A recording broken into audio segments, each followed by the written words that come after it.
সেই দিন রোজকার মতো আমি অফিসে গেছিলাম।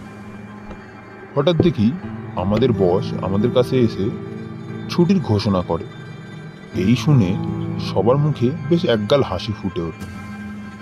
কারণ প্রথমত পুজো এসে গেছে, আর দ্বিতীয় হচ্ছে এই রোজগারের একঘেয়ে জীবন থেকে একটু বিশ্রাম পাওয়া যায়।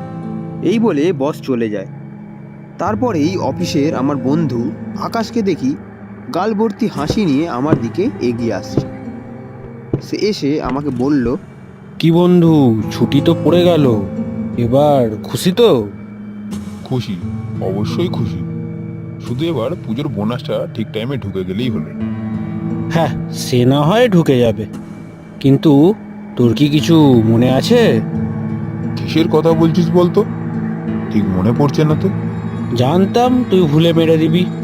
তোকে যে বলেছিলাম এবারের পুজোর ছুটিতে আমাদের দেশের বাড়িতে গিয়ে পুজো কাটাতে এবং কিছুদিন থেকে আসতে, তা কি মনে আছে?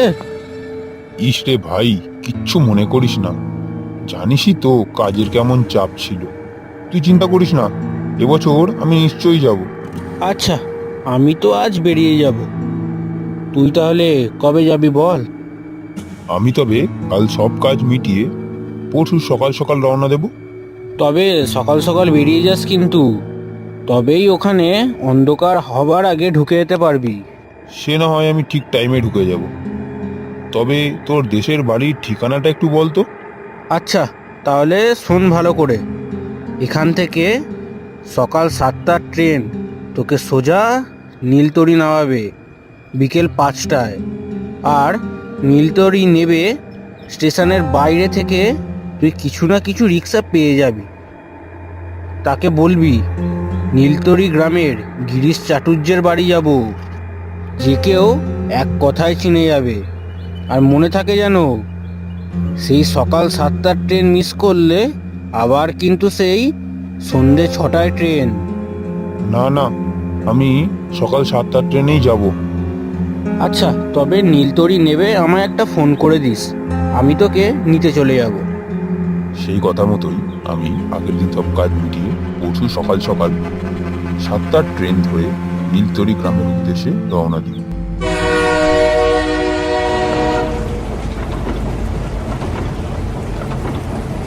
এতক্ষণ সব ঠিকই চলছে। হঠাৎ ট্রেনটি মাঝপথে গিয়ে দাঁড়িয়ে পড়ে। ট্রেনে থাকা বাকি লোকেদের কথাবার্তায় শোনা গেল সামনে একটি মালগাড়ি লাইনচ্যুত হয়েছে। যতক্ষণ না তাকে সরানো হচ্ছে ততক্ষণ এই ট্রেন ছাড়বে। এদিকে তখন ঘড়ির কাঁটায় দুটো ছুঁই ছুঁই। আকাশকেও যে ফোন করে বলবো আমার দেরি হবে তারও কোনো উপায় নেই, কারণ ট্রেনটি এমন জায়গায় দাঁড়িয়েছে এখানে নেটওয়ার্ক পাওয়া যায় না। অগত্যা বসে রইলাম ট্রেন ছাড়ার অপেক্ষায়। ট্রেন ছাড়তে ছাড়তে বিকেল 5টা বেজে গেল। আর যখন নীলতরি গ্রামের স্টেশনে নামলাম তখন ঘড়ির কাঁটায় বাজছে রাত 11:30। স্টেশনটা পুরো ফাঁকা, একেবারে জনমানবহীন। নীলতরি গ্রামের আগের স্টেশনেই ট্রেনটা পুরো ফাঁকা হয়ে গেছে। এই নীলতরি স্টেশনে আমি আর একজন ট্রেন থেকে নামলাম। নেমে দেখি সেই ব্যক্তিটিও অন্ধকারে কেমন এক অদৃশ্য হয়ে গেছে। মনে মনে ভাবলাম, যাই একবার স্টেশন মাস্টারের কাছে গিয়ে খোঁজ লাগাই, যদি কোনোভাবে কোনো সাহায্য পাওয়া যায়। মনে পড়ল আকাশকে ফোন করার কথা। তারপর আবার ভাবলাম, আবার আকাশকে ফোন করব কেন, বরং নিজেই যদি কোনো সুব্যবস্থা করা যায়। গিয়ে দেখি স্টেশন মাস্টার দিব্যি ঘুমোচ্ছে চেয়ারে বসে। আর ঘুমোবে নাই বা কেন, দেখে মনে হচ্ছে না এই স্টেশনে খুব একটা যাত হয় বলে। স্টেশন মাস্টারকে জোরে জোরে ডাকলাম, ও দাদা শুনছেন? ও দাদা, আরে ও দাদা। হ্যাঁ, কে কে? তোর হাতে কি চাই? বলছি ট্রেন লেট করার জন্য একটু সমস্যায় পড়েছি। আমি এখানকার গিরিশ চাটুর্যে বাড়ি যেতাম। এই সময় কি কোনো রিক্সা পাওয়া যাবে? এত রাতে? কাল সকালের আগে কিচ্ছু পাবেন না। এই তো ভারী সমস্যায় পড়া গেল। আমি যেখানে কিছুই চিনি না। আমি আমি এসেছি সেই কলকাতা থেকে। একটু দেখুন না, যদি কিছু সাহায্য করা যায়। এই রাত বিরেতে যত সমস্যা। দেখুন, সাহায্য বলতে পাশের ওয়েটিং রুম আছে, আপনি যদি চান সেখানে দরজা খুলে দিতে পারি। ওয়েটিং রুমে থাক, বরং আপনি বলুন মিস্টার ক্রুজের বাড়িটা এখান থেকে কত দূর, আমি নিজেই কোনো ব্যবস্থা করে নেব। তা হবে এখান থেকে কম করে 2-3 মিল। ধন্যবাদ, আমি দেখছি কি করা যায়। আচ্ছা, আপনার যা ইচ্ছা।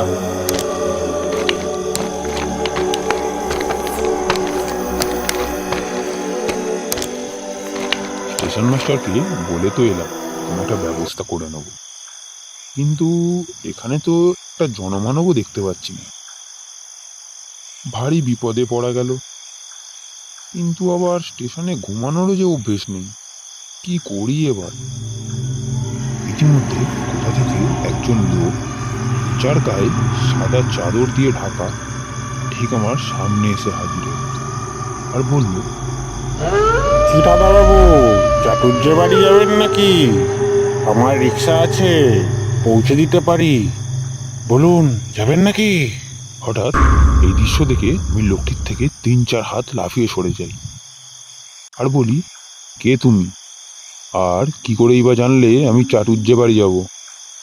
ওই যে আপনাকে স্টেশন মাস্টারের সাথে কথা বলতে দেখেছিলাম, তাই জিজ্ঞেস করলাম। আমি তো তোমায় কোথাও দেখিনি, আর সেখানে আমি আর স্টেশন মাস্টার ছাড়া তো কেউ ছিলও না।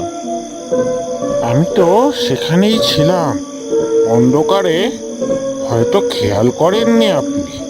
সে না হয় আমি বুঝলাম, কিন্তু এই গরমে গায়ে সাদা চাদর মুড়ি দেওয়ার কারণটা কি শুনি?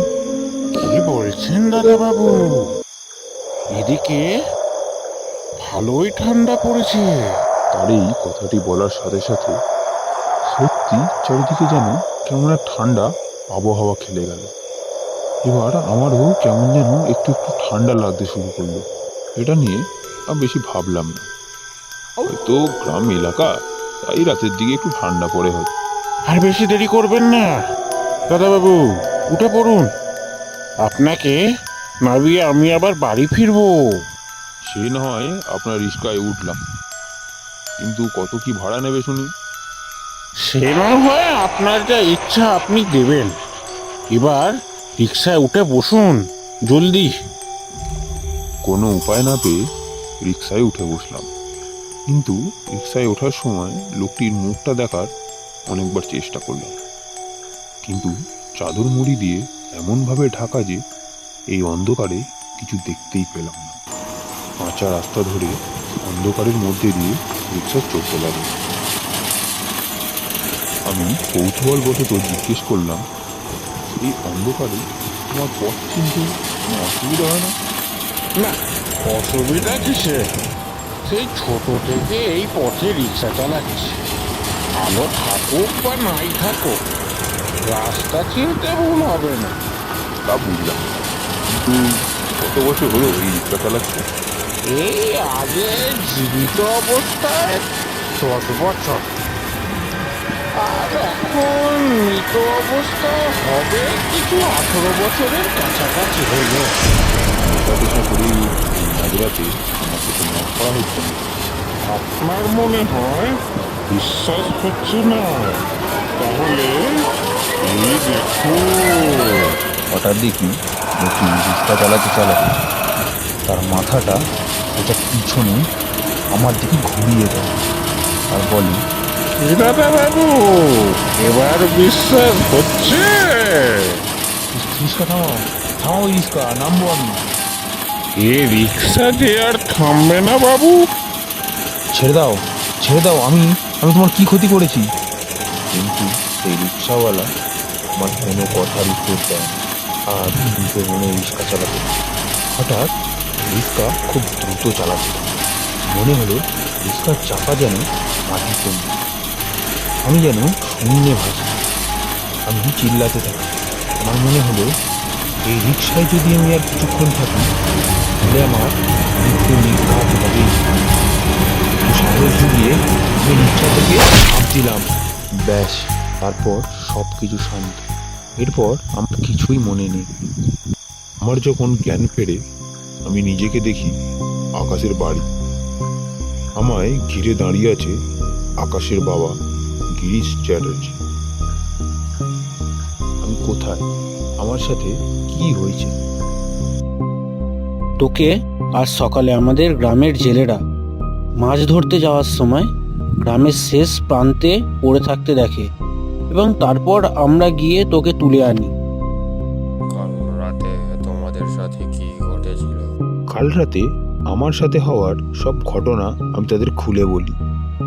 সব কিছু শুনে আকাশের বাবা বলে, কাল তাহলে তোমাকে ওই নিপেনের ভূত ধরেছিল।